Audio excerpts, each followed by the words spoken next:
Assalamualaikum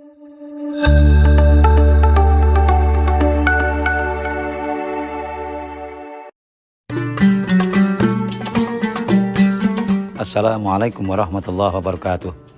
Alhamdulillahillazi sadaqa wa'dahu wa nasara 'abdah wa a'azza jundahu wa hazamal ahzab wahdah.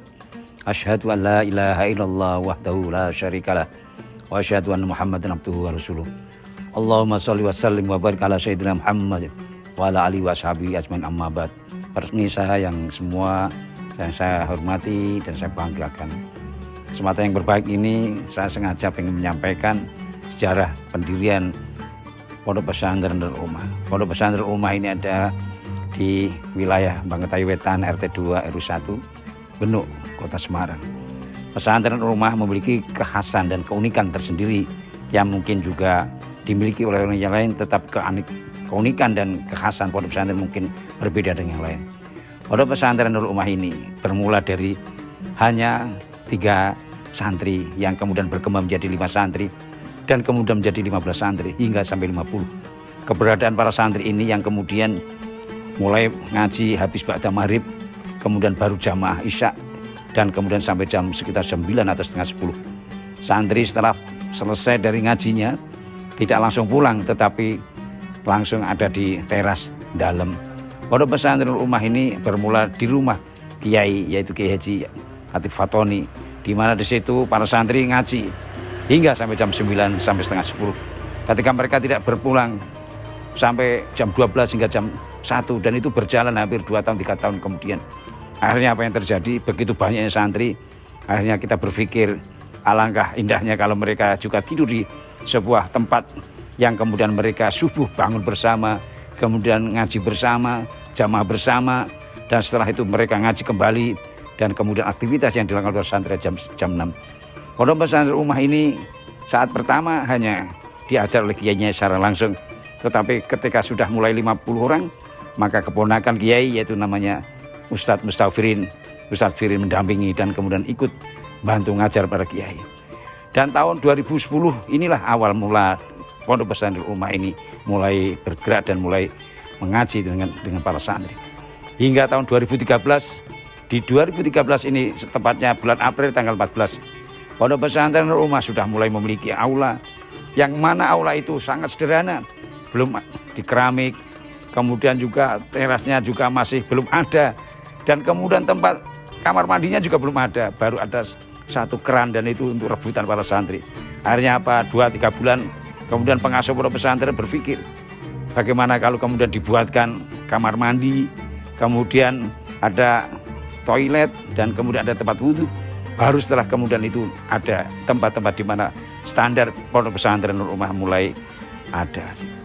Kemudian saat ketika sudah mulai kamar mandi ada, ini santri-santri yang mukim dari beberapa daerah sudah mulai datang, yaitu dari Lampung, kemudian dari Pasuruan, dari Lamongan, dan dari Demak. Disitulah Pondok Pesantren mulai aktivitas bagaimana pondok pesantren yang lain.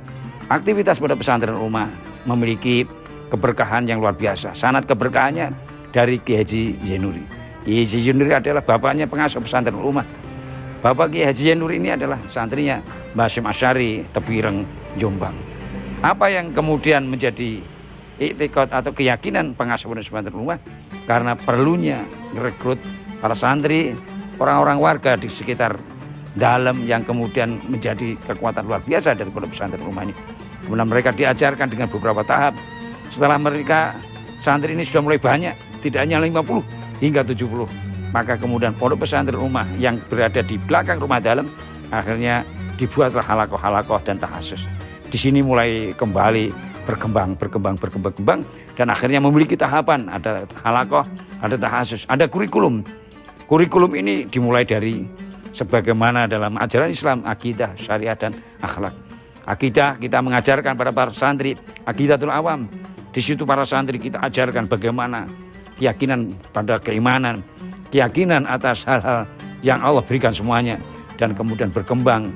Akhirnya di dalam syariahnya kita memakai kitab-kitab yang sebagaimana kitab di pondok pesantren juga kaji, yaitu mulai dari Mabahithul Fiqhiyah, kemudian Fikih Wadih, Fathul Qaribul Mujib, Minhajul Qawim, kemudian ada Kifayatul Akhyar, dan ada kitab-kitab lain seperti Fathul Mu'in, yang kemudian hadisnya juga kita memakai hadis mulai dari yang terkecil, yaitu Arba'in Nawawi, kemudian ada Riyadhus Shalihin, ada kitab-kitab lain mukhtalaf hadis.